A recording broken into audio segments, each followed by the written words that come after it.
ओं सर्वमंगलमंगल्ये शिवे सर्वार्थसाधिके शरण्ये त्र्यंबके गौरी नारायणी नमस्तुते। सृष्टि स्थिति विनाशानंग शक्तिभूते सनातनी गुणाश्रय गुणमय नारायणी नमस्तुते। जय बड़ माয়ের জয়, জয় মহাদেবী মহামায়ের জয়। প্রত্যেকের জীবন সুন্দর হোক, আনন্দময় হোক, প্রত্যেকের সুখে খুশিতে শান্তিতে এবং দুধে ভাতে থাকুন, শ্রী শ্রী পদ্মাবতী মা এবং বড় মায়ের নিকটেই প্রার্থনা করি। আপনারা দেখছেন জ্যোতিষাচার্য পরিতোষদের এই জ্যোতিষ চ্যানেল, যেখানে শুধুমাত্র গোচর সম্পর্কে বিচার করে আপনাদের সামনে এই ভিডিওর মাধ্যমে সমস্তটাই তুলে ধরা হয়ে থাকে। কোনো কারোর ব্যক্তিগত জন্মকুণ্ডলী নিয়ে এখানে আলোচনা হয়নি, হচ্ছে না, হবে না। এখন যেটি হচ্ছে গিয়ে বর্তমান সময়ের পরিপ্রেক্ষিতে যে রাশির অবস্থান, রাশিতে যে গ্রহদের অবস্থান, সেগুলো অনেকটা জটিলতম জায়গায় চলছে, যার ফলে দেখতে পাওয়া যাচ্ছে বিশ্বে মহাসংগ্রাম শুরু হয়ে গেছে। ঠিক আছে, রাষ্ট্রনেতা এদেশের ওদেশের এই রাষ্ট্রনেতারা ধ্বংস হয়ে যাচ্ছে, মানে বুঝতে পারছেন কীরকম ধরনের বর্তমান পরিস্থিতি। কেন?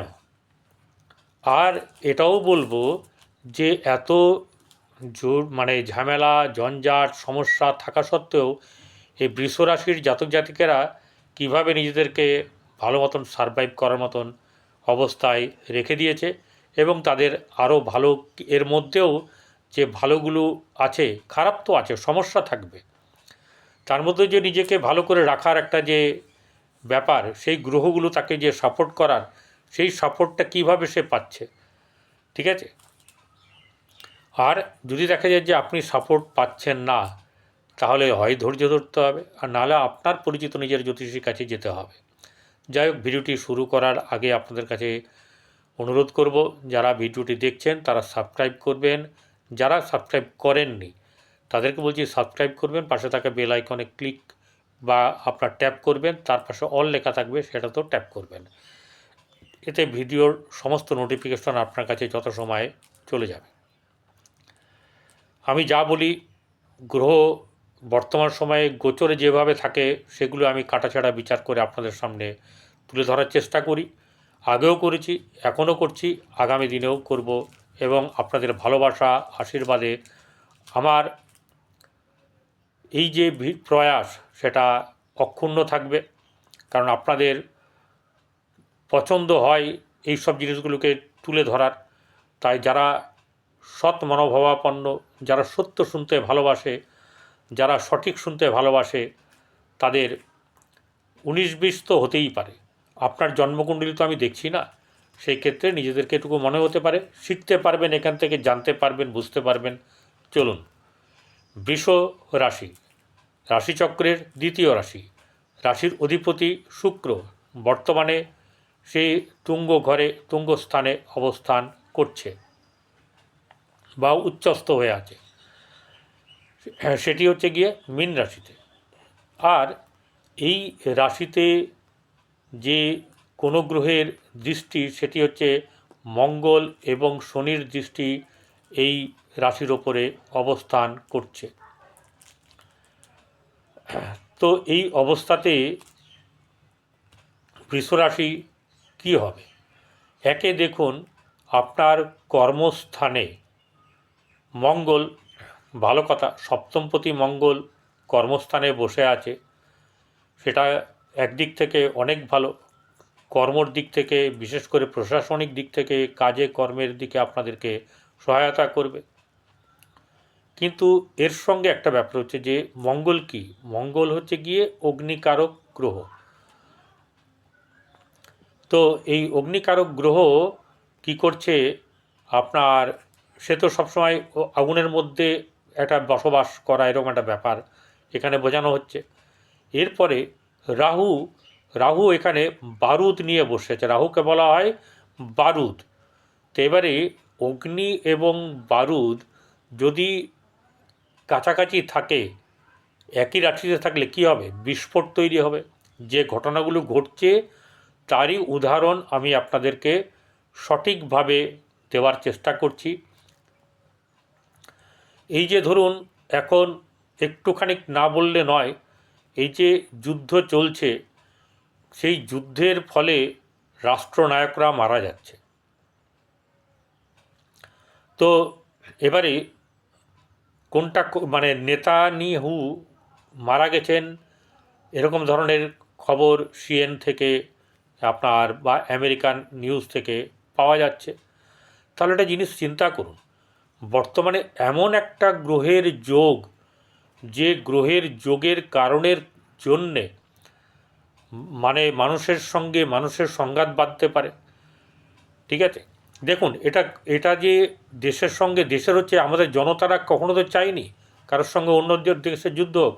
যে রাষ্ট্রনেতা আছে তার ভালো লাগা না লাগার ওপরে এইগুলো নির্ভর করে, তাদের কিছু পারিষদ আছে, তারা এইসব ব্যাপারে নিয়ে চিন্তা করে কোথায় যুদ্ধ করতে হবে, কোথায় মারতে হবে, কাকে ধরতে হবে, এসব সমস্ত জায়গাতেই আছে, এসব সমস্ত জায়গাতেই আছে। তো এখন ঘটনা হচ্ছে যেটা, এরপরে পাকিস্তানের সঙ্গে আবার ভারতের লাগবে 2-3 মাস বাদে। তো যেটা হচ্ছে গিয়ে এই যে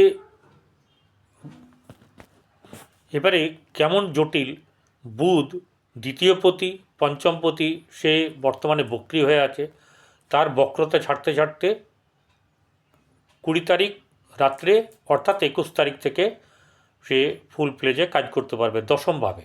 সেখানে কিন্তু অনেকটা ম্যানেজ হওয়ার সম্ভাবনা, এবং সে তখন থেকে আপনাদের মানে কর্মের দক্ষতা, আপনাদের প্রশংসা, এই আপনার যেটাকে বলা হচ্ছে যে কাজের উন্নতি, সব কিছু কিন্তু এই 21 তারিখ থেকে হওয়ার সম্ভাবনা বেশি। কিন্তু তার আগেও বলবো যে আরও সম্ভাবনা আছে, সেগুলো এখন একটু গোপন থাক, আস্তে আস্তে বলবো। তাহলে কর্মভাবের উপরে কি হচ্ছে, অনেক প্রেশার আসছে। রাহুও দিতে চায়। রাহু কি করে, রাহু দশমভাবে থাকলে ঘুরে ঘুরে কাজ দেয়, অর্থাৎ একই জায়গায় একই চেয়ারে টেবিলে বসে আপনি পুরো কাজ করলেন, কাজ শেষ করলেন, বাড়ি এলেন, এরমটা সচরাচর হয় না। আপনাকে ট্রান্সফার হতে হবে অথবা ঘুরে ঘুরে কাজ করতে হবে, এরকম ব্যাপারটা কিন্তু এখানে বোঝাচ্ছে। এরপরে যেটা বোঝার ব্যাপার, সেটি হচ্ছে গিয়ে আপনার একাদশ স্থান, যেটাকে আমাদের জীবনের শ্রেষ্ঠ একটা ঘর, যেটাতে লাভ, যেটাতে আমাদের আয় বৃদ্ধি, লিকুইড মানি, সাফল্য। ঠিক আছে, জীবনের সাফল্য যদি আমরা না পাই তাহলে আমাদের কি ভেতরের জ্বালাটা মিটবে বলুন? সেই সাফল্যের জায়গা এখানে আছে। সেই জায়গাতে কী হয়েছে, শনি পূর্ব থেকে বসে আছে, রবির যত কাছাকাছি শনি আসবে ডিগ্রিগতভাবে শনি অস্ত যাবে, ভালো কথা। শনি আপনার ক্ষেত্রে কিন্তু রাজ্যকারক গ্রহ, এবং বর্তমান সময়ে কারোর কোনো অভাব হবে এমন ব্যাপারটা শনি করতে দেবে না। কিন্তু শনি একটু কী করবে, আপনাদেরকে ছোটাবে মানে পরিশ্রম করাবে, আর এই পরিশ্রমের ফলও কিন্তু শনি আপনাদেরকে ভালো মতন দেবে। ঠিক আছে, এটি হচ্ছে গিয়ে এই গোচর থেকে এবং আমাদের জ্যোতিষমত থেকে বলা হচ্ছে।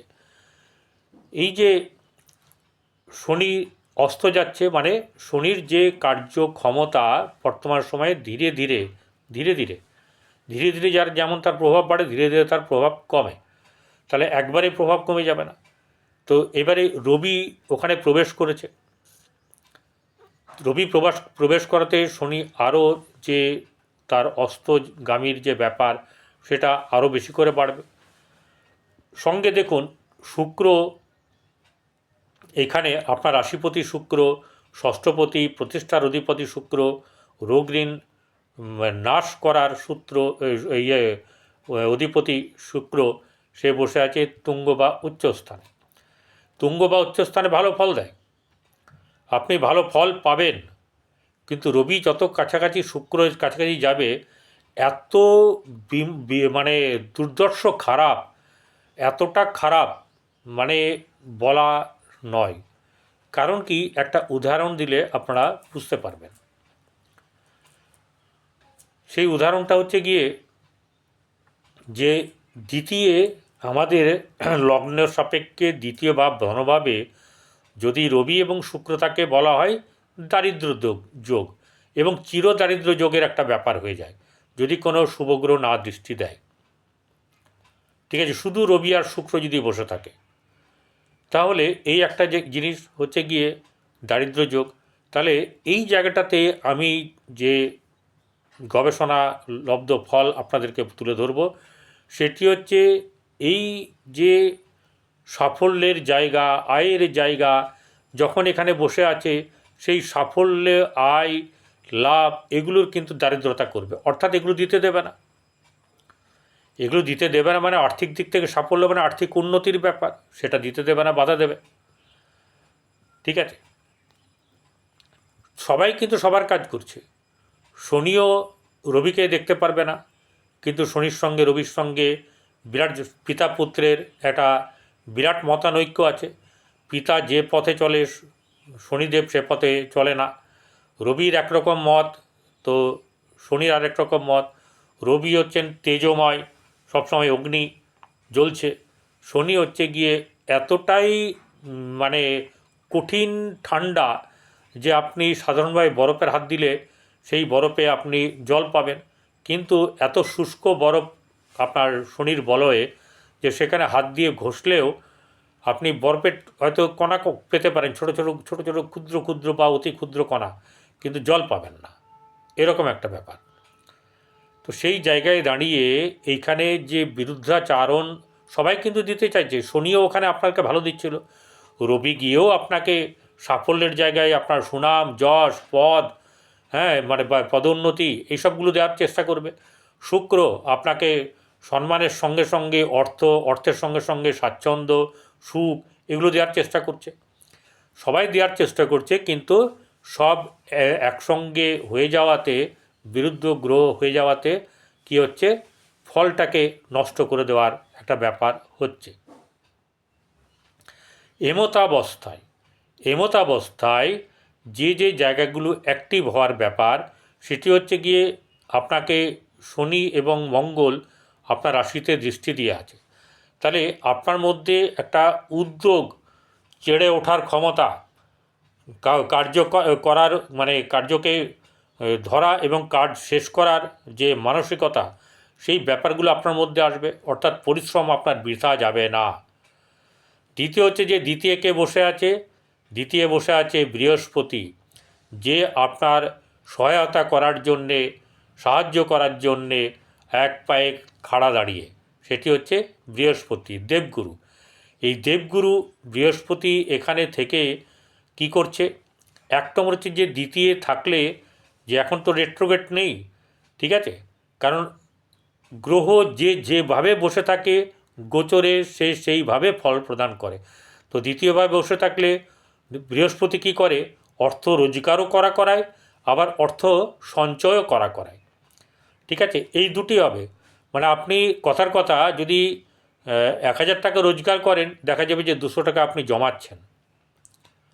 ঠিক আছে, প্রতিদিন 200 টাকা করে জমাচ্ছেন, এরকম একটা ব্যাপার হবে। বা মাসে 10,000 টাকা রোজগার করছেন, 1,000 টাকা জমালেন, আপনার জমানো হবেই হবে, কম বেশি। উদাহরণস্বরূপ এই ব্যাপারগুলো তুলে ধরছি।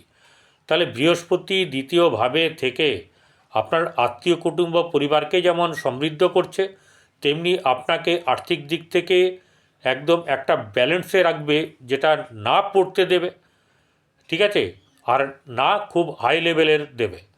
একটা সামঞ্জস্যতা বজায় রেখে এই বৃহস্পতি আপনাকে সমস্তভাবে সহায়তা করে যাবে। শুধু তাই নয়, এই বৃহস্পতি এবং রাহুর দৃষ্টি ষষ্ঠভাবেও আছে।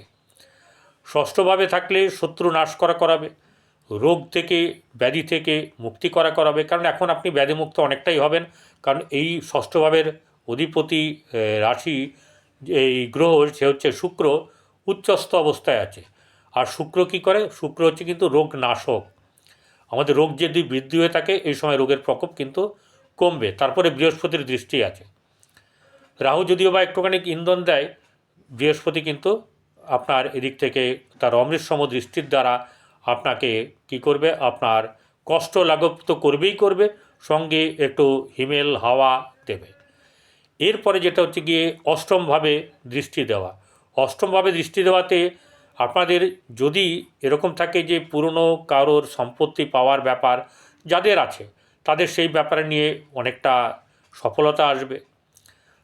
এবং আপনারা দেখবেন যে এই যে গবেষণা, এই যে অকাল্ট সায়েন্সের প্রতি একটা সুন্দর মনোভাব, শেখার মনোবৃত্তি, এইসব ব্যাপারগুলো এই সময় কিন্তু অনেকেই কিন্তু আপনার এসব শিখবে। তাহলে এই জায়গাটাতে আপনারা দেখবেন যে আপনাদের অনেকটা উন্নতি হচ্ছে, অনেকটা শুভ হচ্ছে। এরপরে যে ব্যাপারটা হচ্ছে আপনাদের কর্মস্থানে বৃহস্পতির দৃষ্টি।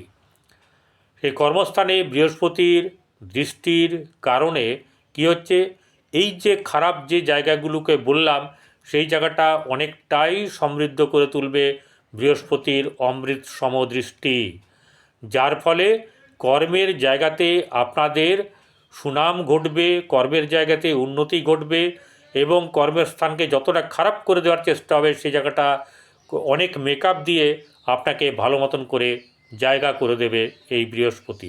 তাই আপনাদের ক্ষেত্রে মঙ্গলদায়ক বর্তমানে বৃহস্পতি। যাদের খারাপ আছে তাদেরকে বলবো কেশরের তিলক ধারণ করতে। কেশরের তিলক ধারণ করলে আপনাদের ভালো হবে। সেই সঙ্গে বারবারই বলি, গরু, কুকুর, কাক, পক্ষী এবং অনাথ বাচ্চাদের, মানুষদেরকে খেতে দিন, খাবার দিন। তাতে কিন্তু আপনাদের দেখবেন মানসিক শান্তি ফিরবে। গ্রহগণও আপনাদের জন্যে অনেক ভালো কিছু বার্তা নিয়ে আসবে। ভালো থাকবেন, নমস্কার।